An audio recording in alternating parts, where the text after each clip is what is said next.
BBC বাংলার সান্ধ্য অধিবেশন প্রবাহতে আপনাদের স্বাগত। আজ আপনাদের সাথে লন্ডন স্টুডিও থেকে আছি মানসী বড়ুয়া। বিবিসি বাংলার সব রেডিও শ্রোতাকে সুদীর্ঘ সময় আমাদের সাথে থাকার জন্যে, আমাদের বেতার সাংবাদিকতার উপর আপনাদের আস্থা রাখার জন্য বিবিসি বাংলার সবার পক্ষ থেকে আন্তরিক ধন্যবাদ। আর ঢাকায় আমার সাথে থাকছেন আকবর হোসেন। জানিয়ে দিব আপডেটগুলো। একাধিক যুদ্ধাস্ত্র বহনে সক্ষম ক্ষেপণাস্ত্র তৈরি শুরু ইরানের, আতঙ্কিত ইসরায়েল। নতুন যুদ্ধের সতর্ক বার্তা ইরানের, ঘরে ঘরে প্রস্তুতির আহ্বান। ইন্ডিয়া টুডের জরিপ, উদীয়মান চীন পাকিস্তান বাংলাদেশ জোট নিয়ে খুবই উদ্বিগ্ন প্রায় অর্ধেক ভারতীয়। ইরানের হামলায় ইসরায়েলের বহু বিলিয়ন ক্ষতি, যা বলল ইসরায়েলি কর্তৃপক্ষ। বিভেদ প্রকাশ্যে, বিপদে পড়েছে ইসরায়েলি সরকার, ইসরায়েলি সেনাপ্রধানকে থামতে বললেন নেতানিয়াহু। নিজেদের আকাশ সীমায় ইসরায়েলি উড়োজাহাজ চলাচল নিষিদ্ধ করল তুরস্ক। লন্ডনে অস্ত্র মেলায় ইসরায়েলকে নিষিদ্ধ করল যুক্তরাজ্য। ভারতের রাষ্ট্রপতি ধ্রুপদীকে চীনা প্রেসিডেন্ট জিনপিং এর গোপন পত্র, নতুন মোড়ে ভারত চীন সম্পর্ক। শুনছিলেন শিরোনাম, এবারে বিস্তারিত। একাধিক যুদ্ধাস্ত্র বা মাল্টিপল ওয়ারহেড বহনে সক্ষম ক্ষেপণাস্ত্র তৈরি শুরু করেছে ইয়েমেনের আনসারুল্লাহ আন্দোলন। সংগঠনটির নেতা আব্দুল মালিক আল হুথি এই তথ্য জানায়। তিনি সমর্থকদের উদ্দেশ্যে এটি টিভি ভাষণে বলেছেন, ক্ষেপণাস্ত্র বাহিনী তাদের নতুন অর্জন সম্পর্কে আমাদের কিছু সুসংবাদ দিয়েছে, যা ইসরায়েলি শত্রুদের আতঙ্কিত করেছে। আমরা ফিলিস্তিন টু ব্যালিস্টিক ক্ষেপণাস্ত্রের জন্য মাল্টিপল ওয়ারহেড তৈরি শুরু করেছি। এই ব্যালিস্টিক ক্ষেপণাস্ত্রগুলো এখন বেশ কয়েকটি যুদ্ধাস্ত্র বহন করতে সক্ষম, বলেন আনসারুল্লাহ নেতা। উল্লেখ্য, মাল্টিপল ওয়ারহেড ক্ষেপণাস্ত্রগুলো পারমাণবিক বা প্রচলিত একাধিক যুদ্ধাস্ত্র বহন করতে পারে, যা এদের ধ্বংস ক্ষমতা অনেক বাড়িয়ে দেয়। একটি একক নিক্ষেপ দিয়ে একাধিক লক্ষ্য বস্তু ধ্বংস করার ক্ষমতা এদের রয়েছে। এছাড়া এই ধরনের ক্ষেপণাস্ত্র বহুস্তরীয় ক্ষেপণাস্ত্র প্রতিরক্ষা ব্যবস্থাকে পরাভূত করতে পারে, কারণ এটি একই সাথে একাধিক লক্ষ্য বস্তুকে আঘাত করতে পারে।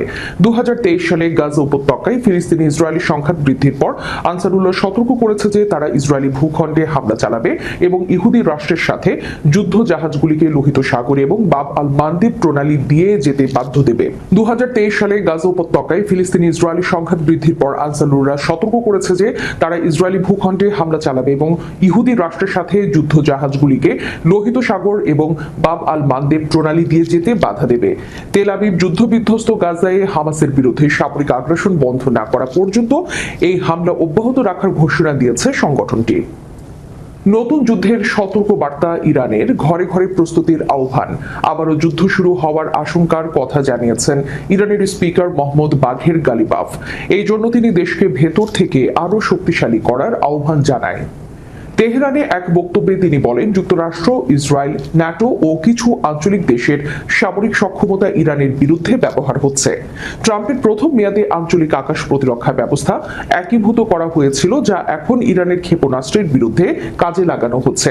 মোহাম্মদ বাঘের গালিবাফ ইসরায়েলের সরকারকে 21 শতকের নতুন নাৎসিবাদ বলে আখ্যায়িত করেন।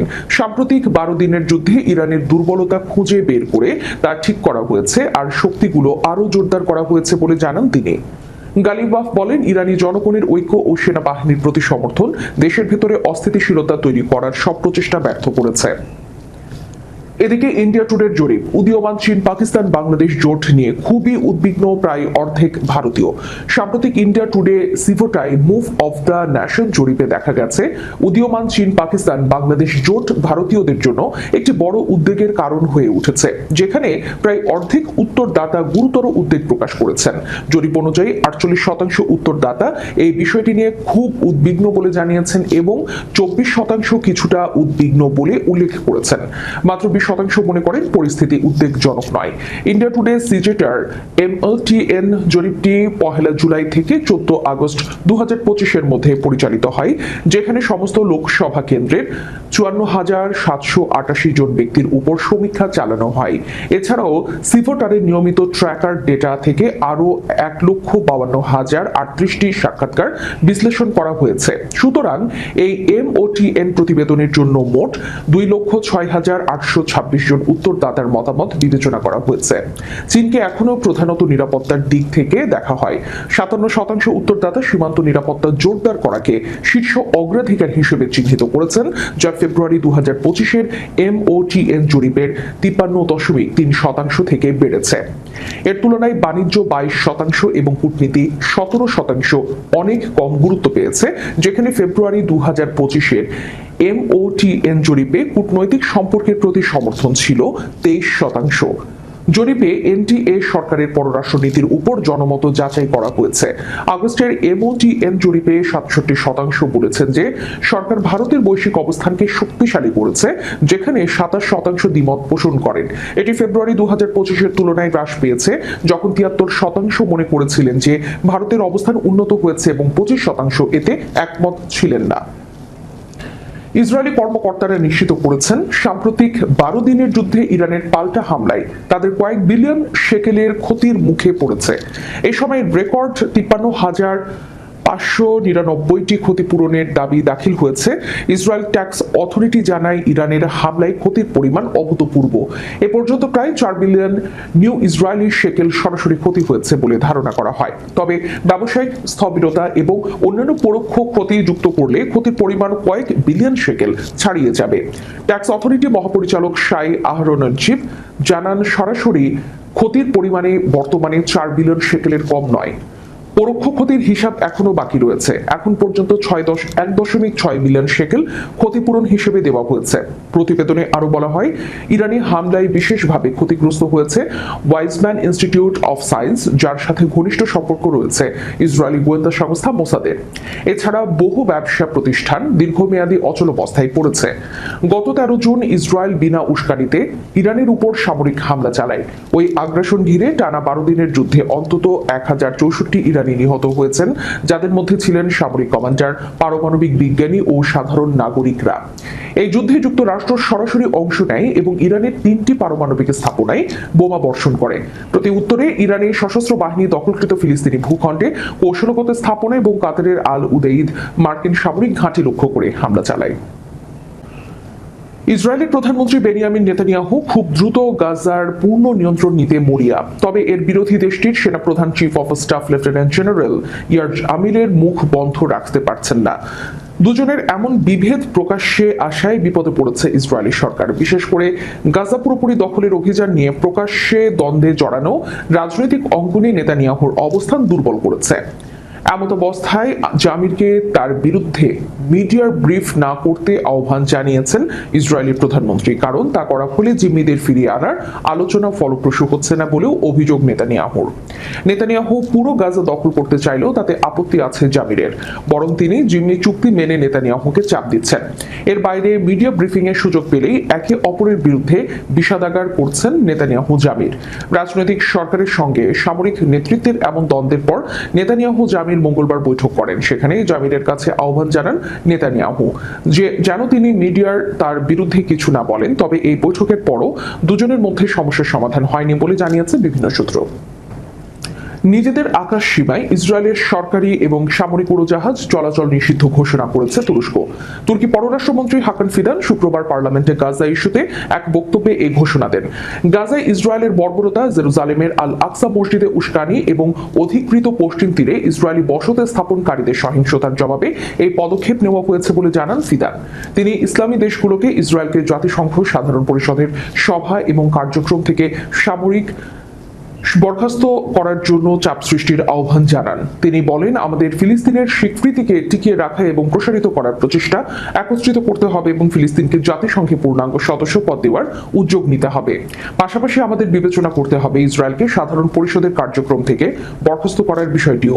হাকান ফিদান আরো বলেন, আমরা ইসরায়েলের সঙ্গে সম্পূর্ণভাবে বাণিজ্য বন্ধ করেছি। আমরা আমাদের বন্দর ইসরায়েলি জাহাজের জন্য বন্ধ করেছি এবং তুর্কি জাহাজগুলোকে ইসরায়েলি বন্দরে ভিড়তে দিচ্ছি না। আমাদের মতো কোনো দেশ এতটা স্পষ্টভাবে ইসরায়েলের সঙ্গে বাণিজ্য সম্পর্ক ছিন্ন করেনি। তার ভাষ্য, আমরা অস্ত্র ও গোলা বারুদ বহনকারী কন্টেইনার জাহাজগুলোকে আমাদের বন্দরে প্রবেশ করতে দিচ্ছি না এবং আমরা ইসরায়েলি উড়োজাহাজকে আমাদের আকাশ সীমায় ব্যবহার করতেও অনুমতি দিচ্ছি না। ফিদানের এই উড়োজাহাজ নিষেধাজ্ঞার ঘোষণা বিস্মিত হয়েছে খোদ তুরস্কের অনেকেই। তবে নাম প্রকাশ না করার শর্তে সংবাদ মাধ্যম মিডল ইস্ট আইকে তুর্কি কর্মকর্তারা জানিয়েছেন, তুরস্ক 2023 সালের শেষ দিকেই ইসরায়েলি সরকারি এবং সামরিক ফ্লাইটের জন্য আকাশ সীমা বন্ধ করে দিয়েছিল।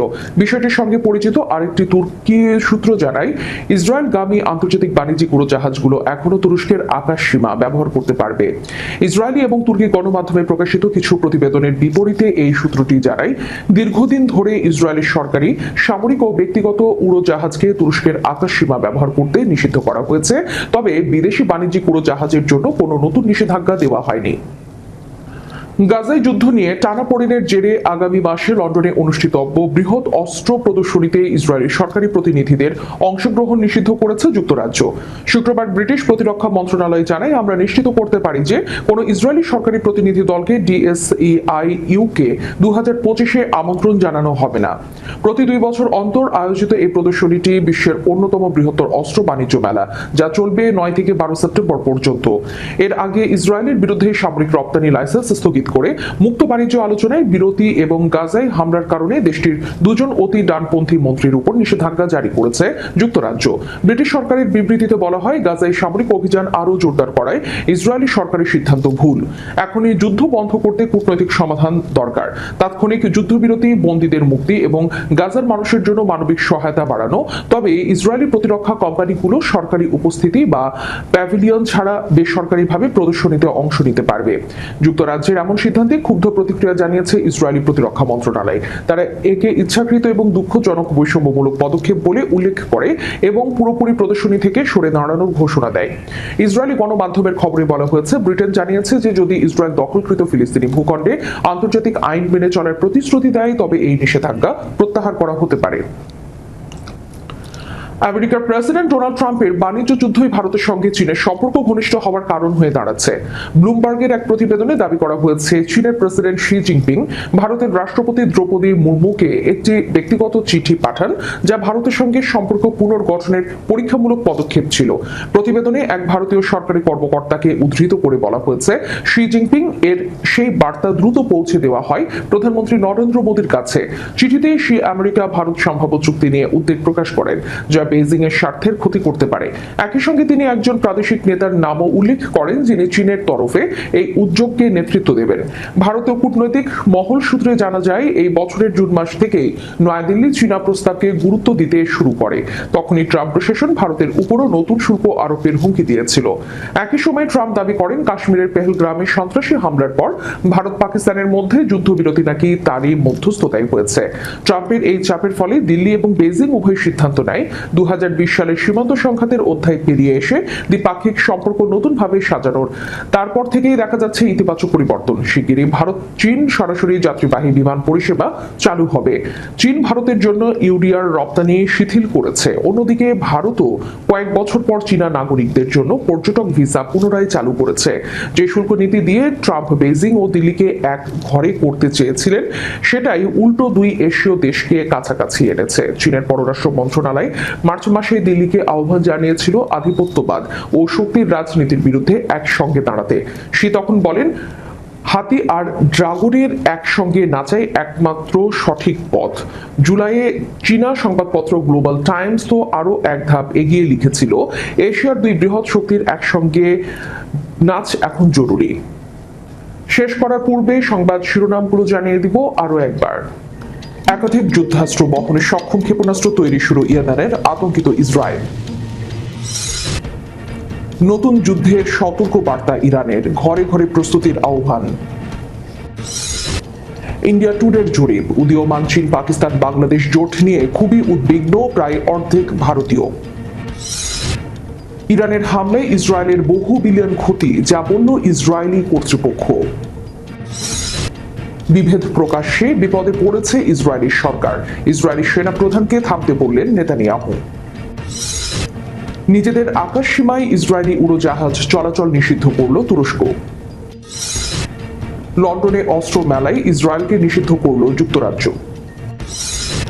ভারতের রাষ্ট্রপতি ধ্রুপদীকে চীনা প্রেসিডেন্ট জিনপিং এর গোপন পত্র, নতুন মোড়ে ভারত চীন সম্পর্ক। এতক্ষণ আমাদের সাথে থাকার জন্য ধন্যবাদ। All content on this channel is for educational and informational purposes only. We do not promote violence, misinformation, or any illegal activity.